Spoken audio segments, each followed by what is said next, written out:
Hi everyone, this is On, and I'm coming to you obviously with this month's video. Hey, I can't believe it's like been a month. I feel like sometimes there's like so much that happens in a month, and at the same time it just flies by and I don't know where it goes to. And I'm sure some of you feel that way as well. This month we're going to be talking about is purging needed? And this is kind of an interesting topic. It's not something that I talk a lot about. But I think it's important to talk about it once in a while. And just to let you know, for those who don't know, I am the author of this book, The Code Journey. And every year I put out a new edition. It's like a spiritual almanac. So it's got all these insights about what's happening in the year, in the months, and each day, and things like that.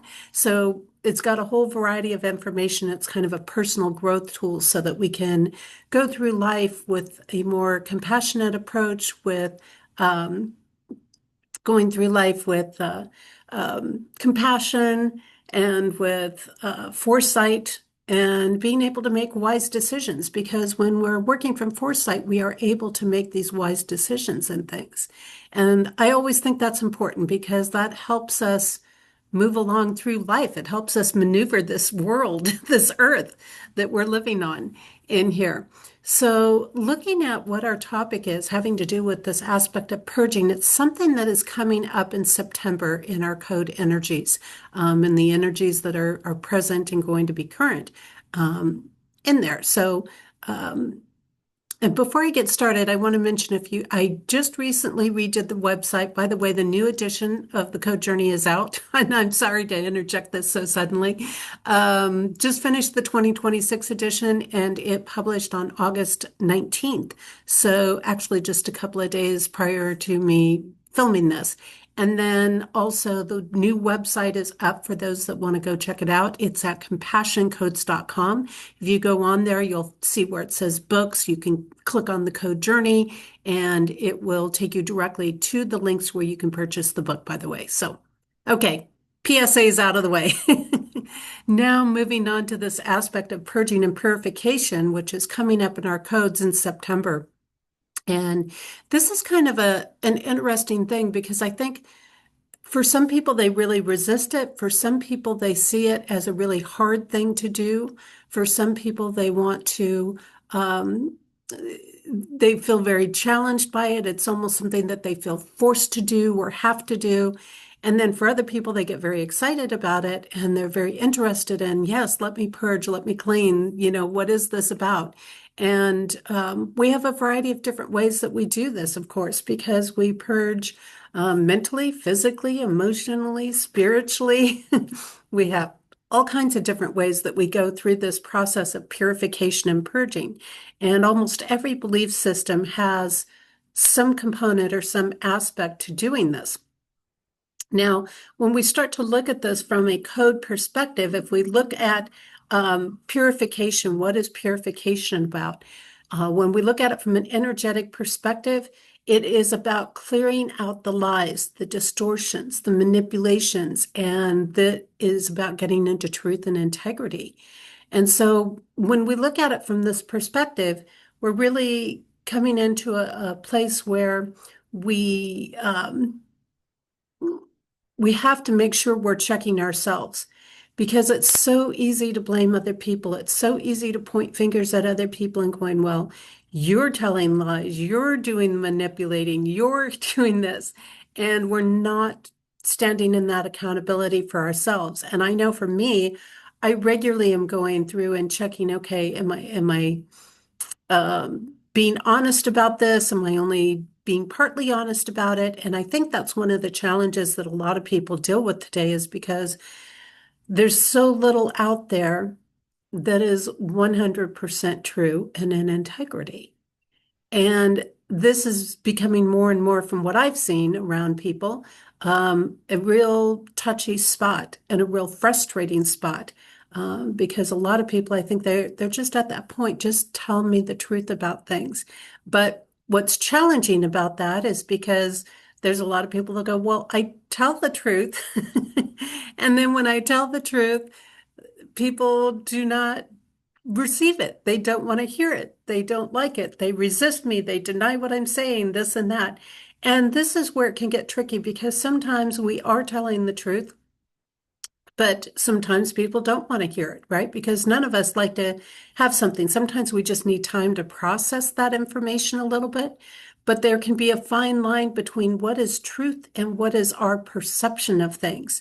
And this is another thing that I see a lot when I'm working with people is this concept of they think they're seeing the truth in something, and what they're really seeing is they're seeing their perception of things. They may be reading things into pieces of information instead of taking things in just a pure sense of information. So, and I see I've got a little glare over here, and I can't quite totally alleviate that when I've got the cameras on. Let's see, doesn't quite alleviate it. So, anyways, when we're doing this, it's a very tough thing to get that real and honest with ourselves and to look at our own selves and our own lives much more objectively and say, am I really stating the truth here? Am I really stating the facts of something? Or am I letting all of my emotions, my frustration, my aggravation, whatever's happening with me mentally and emotionally, interfere with the truth that's going on? Am I already emotionally frustrated? And then when I hear something that I don't like, am I rejecting it automatically?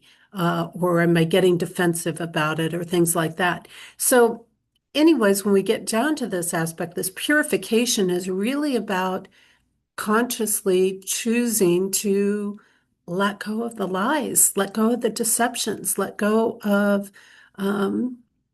these manipulating of information of things in our life. And most of the time, I would say we don't even intend to do that. We really don't. And sometimes we just make mistakes. Sometimes it just doesn't come out right, or it appears one way and we don't mean it that way. Um, but we still kind of want to have that accountability to it. Now, most of the time, people will do the purification on their own. That's part of doing our work. That's part of honoring the processes and the path that we're in, and working on that improvement and those factors. And then other times, it's done for us. If we're resisting too much, if we turn things over too much into the hands of fate, if we are not making the breakthroughs and the transformations and we're digging our heels in, or we're refusing to do anything, then fate might step in and do that purification for us. And that's never a very fun thing. So when we stop and we look at, okay, so how do we remedy this? How do we get this purification energy flowing? Um, we want to look at that piece of to purify. And when we look at to purify ourselves, to purify our life, what we're really doing with that is we are coming into responsibility and accountability. So you can't cleanse something out unless you're willing to admit it's there. Okay, it's kind of like saying you can't clean your house up. You're not going to clean your house up if you don't admit that it's dirty to start with, right? Same sort of thing. If you don't admit that the trash is stinking, you're not going to take it out. And so we have to be willing to admit and to be responsible and to take the practical actions and to um, get out of reaction. And the challenge is getting out of that reaction, because as long as we're in the reaction, it's going to be extremely hard to take action in things. And sometimes what we need to do is simplify things a little bit, because a lot of times when we are building up all of this garbage that needs to be cleansed out, we are making things very complicated. And again, a lot of times that can come from putting our own perception into something versus seeing it the way it actually is in there. So this responsibility piece, being very practical in our steps, really just facing things has a lot to do with it. Now, we also have this aspect of purge, to purge something, or the act of purging. Now, if we're going to purge things in our life, what we're really doing is we're shifting and we're taking action on things that we've learned or have come to understand, and we're shifting that now into wisdom. And we shift that into wisdom by taking action, by having experiences. And when we have experiences, sometimes those experiences are going to be uncomfortable, but they're always teaching us. They're always developing us. They're always moving us towards what will bring success for us. And so to purge something, we really want to look at implementing wisdom into what we're doing. And that means, if you understand you have an addictive pattern, if you understand that you have trauma points in your life, if you understand you have certain triggers or you have certain things that you're not good at or that you're challenged by, okay, you can go online and you can learn all kinds of things. You can understand all kinds of things on an intellectual level. But until you start to put it in motion, until you actually take action on it, you're not going to purge those old behaviors or those old patterns out um, from you and from your life. And here again, we have to admit them and then we have to take the action on them. And then we can start to cleanse and we start to purify. And as we make the shifts, as we make the transformations, as we take the steps along the way, we are naturally now doing this sort of purging and cleansing and clearing and purification that's going on. And it's happening on all these different levels, right? Mentally, emotionally, spiritually, and physically. And each one kind of interrelates and interacts with the other. So sometimes if we do a physical cleanse, that will shift our mindset and our emotions because it's clearing all those toxins out of our system. And when we do that, then our mind thinks clearer, then we're not as emotional. There's all kinds of things that can happen in that with hormones balancing out and a whole variety of things. So that is kind of an aspect of that. And the act of purging, what we're really trying to do, which is a very interesting piece, is we find our value and worth. Because when we let all of this garbage build up in our life, when we let all this stress and this tension and these false perceptions and things like that build up in our mind and our hearts and everything else, then we lose our sense of value. What we do is we get very defensive. We get into spaces where we get into competition spaces. And these competition spaces are, sometimes they're flat out competitions of I'm better than you, I know more than you, whatever it is. And then other times they can be very, very subtle. And it's kind of like, no, that's not the way it is. And yes, here again, somebody might be reading something wrong, but we're usually not that sensitive about it if we're truly standing in our value and worth. Um, and so this is the thing. But again, we have to come back and be honest with ourselves, right? Because how many times do we want to stand in our value and worth and we're not really there? We're still striving for something. We're still trying to meet some accolade that society says we have to have, make some big achievement, or get ourselves in a position where we are better than other people, or we're in this comparison to other people. And if we start comparing ourselves to other people, other things, other places, whatever, we are in a competition space. So, see, it can be very obvious or it can be very subtle when we start to underline these. So, if we can take the time to tap into our value and worth, now we're getting into something that's really going to help us out a lot. And that value and worth, where does it come from? It comes from not worrying about what others think so much. It comes from not trying to beat other people out or to so-called be as good as them or be better than them because we can't really. It's not about being better than somebody else. It's simply about doing our best. So what we need to do is to bring our focus back onto us. What is the best that I can do? Um, we want to bring it back into caring what we're doing. If we don't enjoy what we're doing and we don't care about what we do, then we're not going to connect with that value and worth um, in there because that value and worth um, is not just about standing our ground, which that can be a component of it. But what I see happen for people a lot of times is they feel like they're standing in their value and worth. And when value and worth starts to get distorted, when it starts to get out of the pure state, when it starts to get disconnected from God or divine source, what happens is it becomes entitlement. And we start using it. Well, I'm entitled to this. Well, I deserve this. Okay, you're not standing in your value and worth. And, maybe you do deserve certain things, but when you're sitting there in that space of, I deserve this and I've got to have this and I'm entitled, you're in an entitled space. Okay, that's not standing in your value and worth. Your value and worth is really just, I'm going in, I'm doing my best, I'm focusing on something I care about, I'm focusing on something I love, something that I enjoy, and other people can participate in that or not participate in that.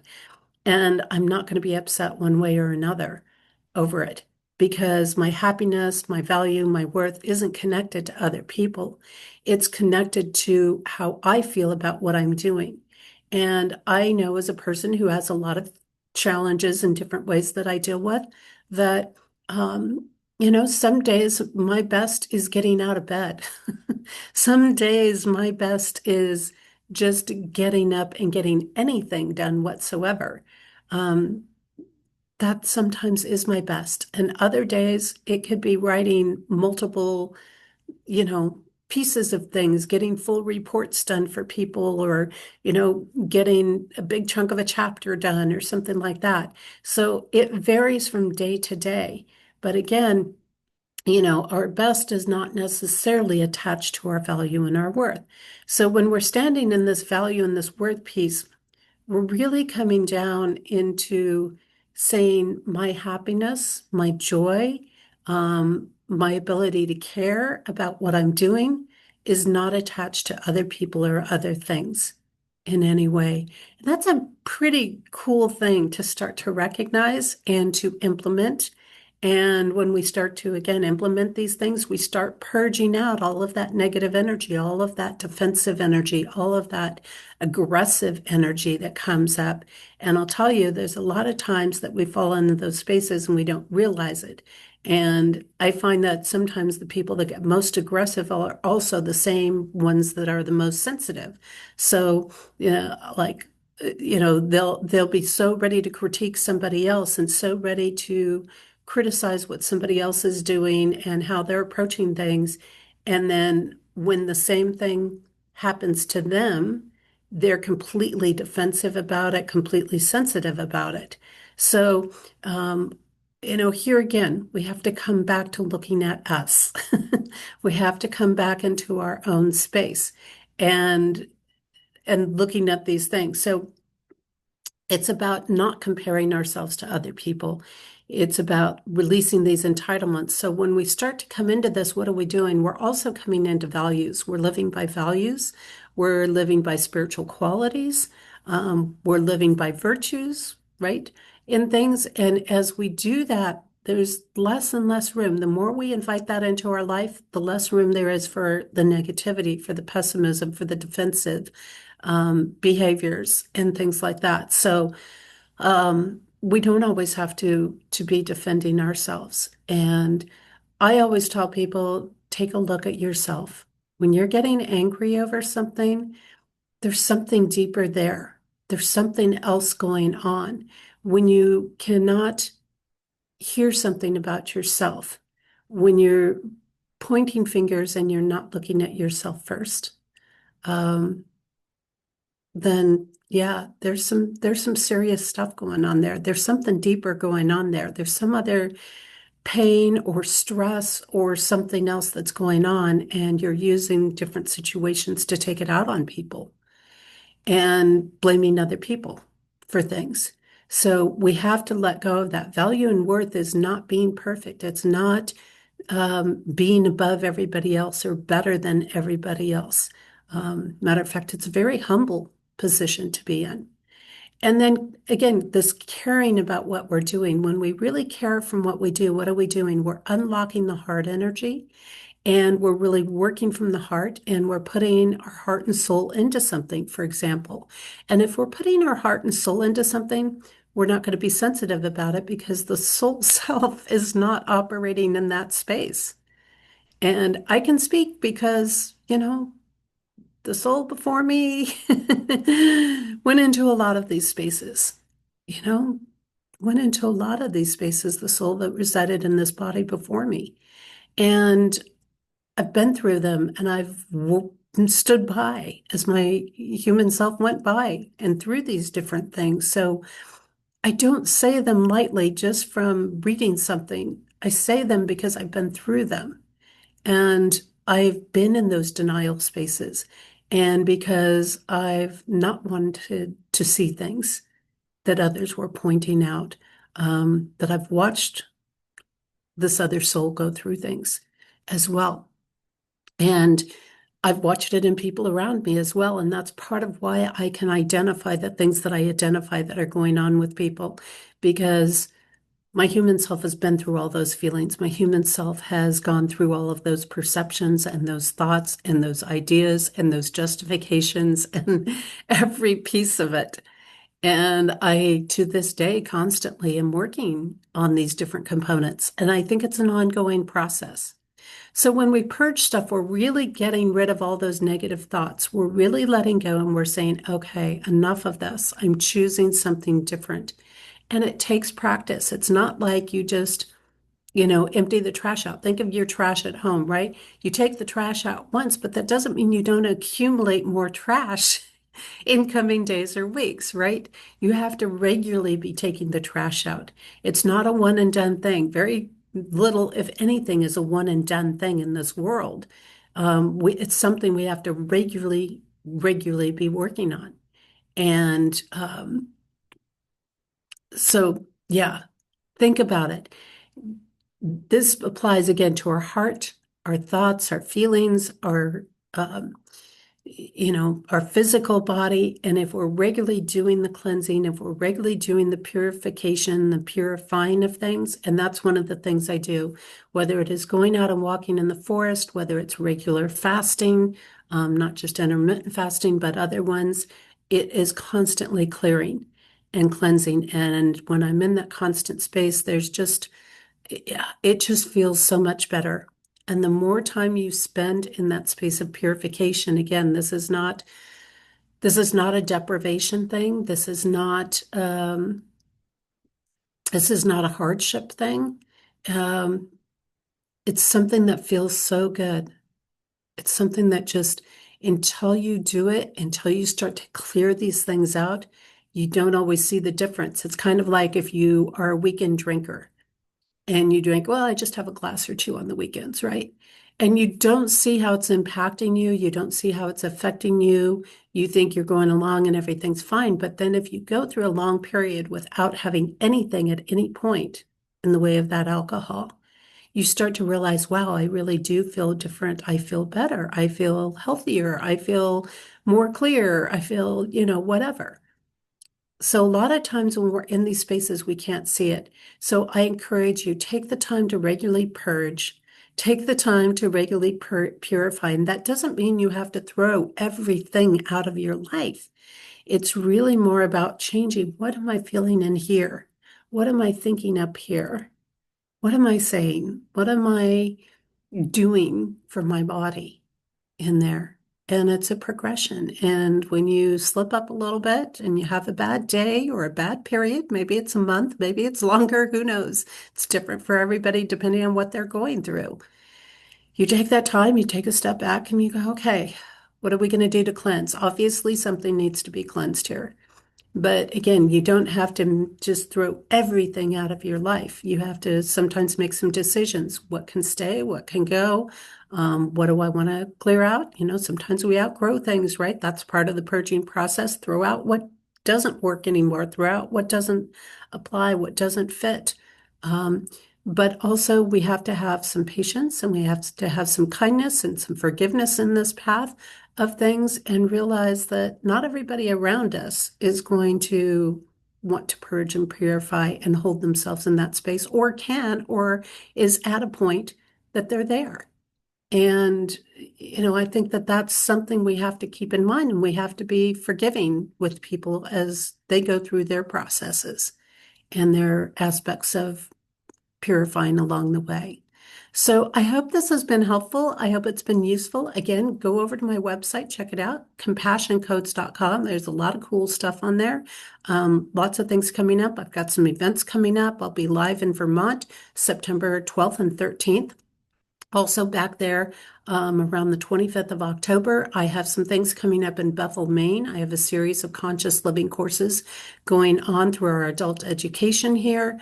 Probably going to have a couple of other live events going on. Make sure you get your copy of the Code Journey picked up and get ready for 2026 because it's not that far away. We still got a few months, but it's coming up on us quickly. So make sure you get that copy and you're ready for what's happening, and you can have your own personal guide to purify, to cleanse, to move forward, do the things you need to do. Take care, everybody, and I'll see you next month.